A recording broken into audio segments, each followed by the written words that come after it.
what is in our food and how it's affecting our bodies. You were saying people have been captivated by this topic. Well, and everybody on the couch. Like, I mean, Yeah. at GMA, we would not let you go. Dr. Darien is part of it, ABC News Live. Prime special done by Dr. Darien Sutton. Now, today, he looks at what we see in grocery stores and what those items look like. Same stuff.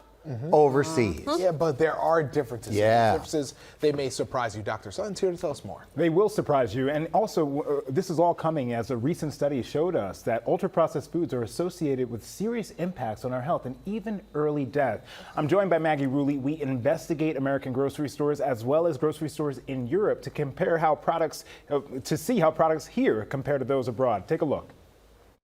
Shopping the grocery aisles with the rise of ultra-processed foods means navigating a long list of ingredients and questions about additives, which have become a big part of the U.S. diet. Close to 70% of the U.S. food supply has them. Behind the majority of the food that you find in the supermarket are ingredients that are carefully engineered to alter the color, the texture, and the taste that make processed foods far more appealing than the food that we see every day that comes from the ground.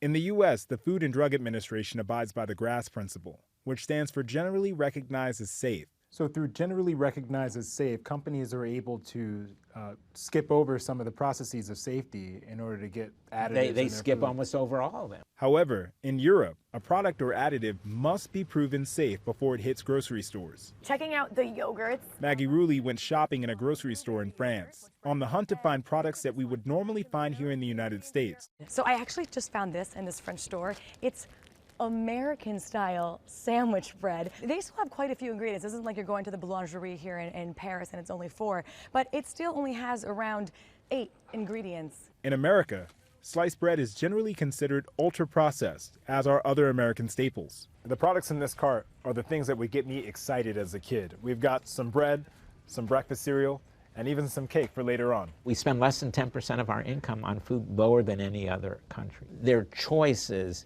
send the signal to companies that taste, cost, and convenience are the primary things. And what about the American classic, ketchup?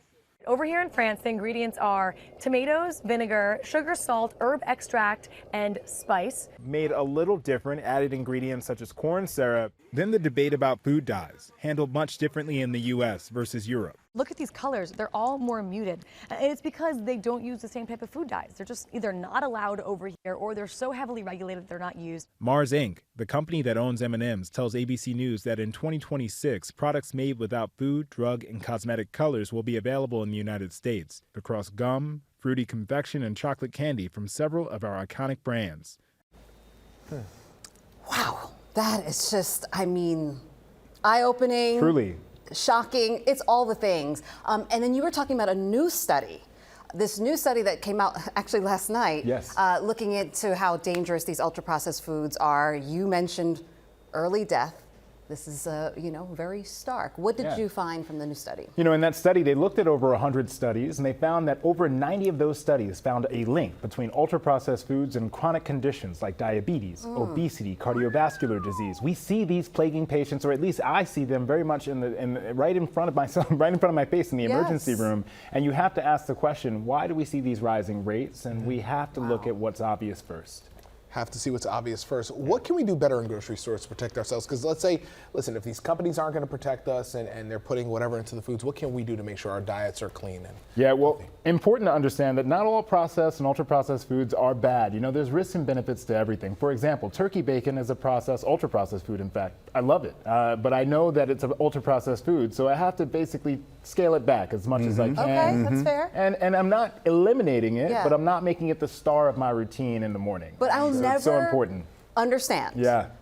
Lactose intolerant in this country, but somehow not when I'm in Europe, France, like it makes no sense. Well, a lot of this is due to the additives and the processes that allow additives to get in the food that we buy on our American grocery store shelves. Again, this is 70% of the products that you see in the grocery store. So to answer your question about the tips, stay around the perimeter as much as possible, load up as much as you can before you walk into those aisles, and remembering it's not all bad, but we want to reduce our consumption of ultra-processed foods as much as possible. They have apps now, by the way, where you can go and scan the foods, each one, and it tells you a breakdown of what's healthy. You've got a special special. So, I mean, Yes. this is like the appetizer, if you will, to the special, to the real meal of us learning how to do Yes. this. So, Dr. Sutton, be sure you tune in for the full special, Gut Check, the food we eat. It streams tonight at 8:30 on ABC News Live. If you don't already watch ABC News Live, it's easy to find it. All you got to do is kind of like Google it out or search it, and it'll tell you how to watch This is it. so good. This stuff matters. So, Absolutely. Dr. Sutton, thank you again.